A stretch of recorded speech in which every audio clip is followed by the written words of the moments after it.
तो दोस्तों ऐसा कई बार होता है कि हम लोग किसी कॉम्प्लेक्स सिचुएशन में फंसे होते हैं और हमें पता नहीं होता कि कौन सा डिसीजन हमारे लिए राइट रहेगा और कौन सा रॉन्ग रहेगा।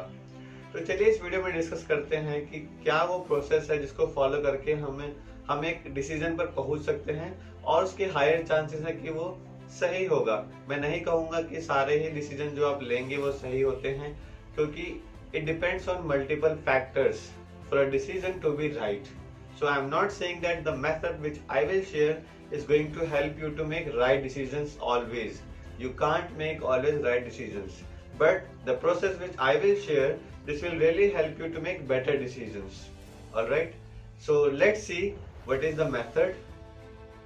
तो चलिए मैं आपके साथ एक छोटी सी स्टोरी शेयर करता हूँ मेरी खुद की।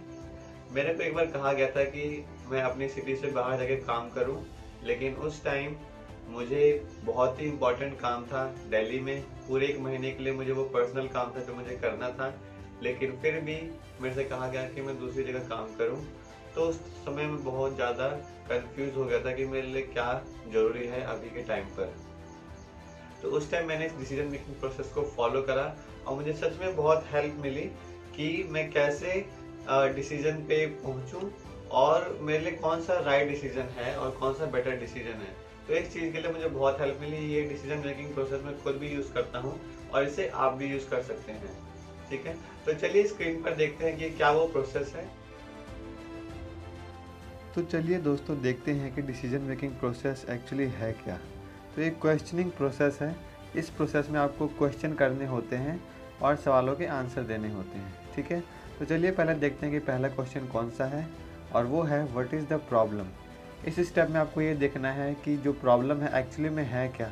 अगर आपको प्रॉब्लम के बारे में ज़्यादातर नहीं पता है तो आप उसको प्रॉब्लम को सॉल्व भी नहीं कर पाएंगे और आपको सिचुएशन को जो है एनालाइज करना है खुद से।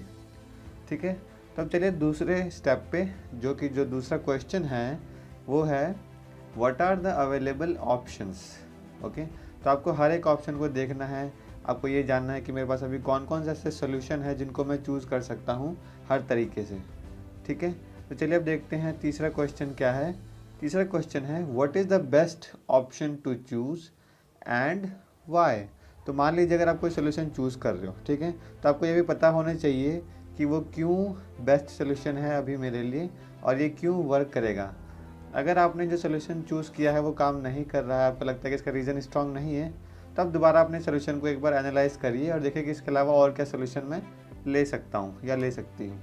ठीक है, तो चलिए अब नेक्स्ट क्वेश्चन पे चलते हैं। वो है what will be the consequences of the choice made. इसका मतलब ये है कि जो आप सोल्यूशन चूज़ करोगे उस सोल्यूशन में क्या परिणाम निकल के आएगा। ठीक है, तो आपको ये जानना भी ज़रूरी है और आपको उसको कंसिडर करना है। ठीक है, तो आप ये देख लेना पहले ही, आप ये पहले ही सोच लेना कि इस सोल्यूशन का जो परिणाम होगा वो क्या होने वाला है, ये पता होना ज़रूरी है।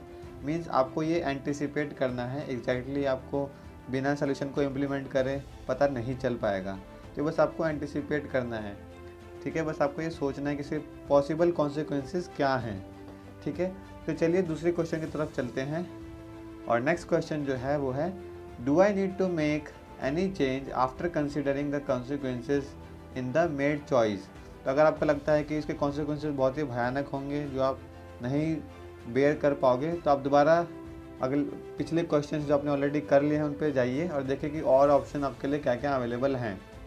अब जो नेक्स्ट क्वेश्चन निकल के आता है वो है what is the opportunity cost. Opportunity cost means जो आप सोल्यूशन ले रहे हो, ठीक है, जो आप सोल्यूशन चूज़ कर रहे हो, उस सोल्यूशन को चूज़ करने के बाद आपको क्या चीज़ सेक्रीफाइस करनी पड़ेगी। चलिए मैं आपको एग्जांपल देता हूँ। एग्जांपल के तौर पर अगर कोई बंदा है जो सुबह सुबह जिम जाना चाहता है, उसने चूज़ करके मैं सुबह सुबह जिम जाऊँगा 6 बजे, लेकिन अब वो जो है वो रोज़ सुबह लेट उठता है, लेकिन उसका जो प्लान है वो सुबह जाएगा भाई, ठीक है, किसी भी हालत में। तो उसके लिए जो सेक्रीफाइस होगा वो उसकी होगी नींद, उसे सुबह सुबह उठना पड़ेगा, तो वो उसकी अपॉर्चुनिटी कॉस्ट हो जाएगी। आई होप आप सभी को समझ आ गया होगा। ठीक है, तो चलिए अब नेक्स्ट क्वेश्चन की तरफ चलते हैं। वो है what support do I need. तो अगर आपको लगता है कि आपको किसी की सपोर्ट की ज़रूरत है, किसी फैमिली मेम्बर या फ्रेंड की, तो आप उनसे बोल सकते हैं।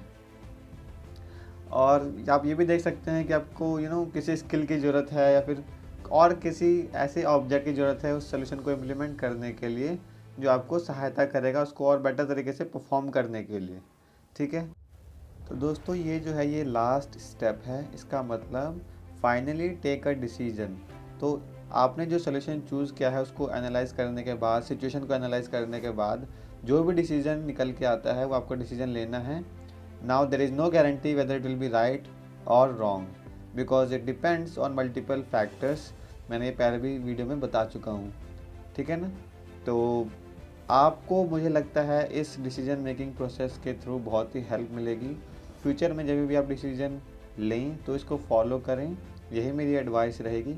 और आप इन क्वेश्चन को मेमोराइज भी कर सकते हैं और इसको अपनी डेली लाइफ में यूज़ कर सकते हैं। तो हमें बताइए कि आपको ये डिसीजन मेकिंग प्रोसेस कैसा लगा कमेंट सेक्शन में। Okay, tell us what do you think about the video and subscribe to the channel, hit the bell icon so you can get notified whenever we release a new video. Share it with your friends, those who need it. If nobody needs, then also please share with others so they can be helped by it. Thank you so much.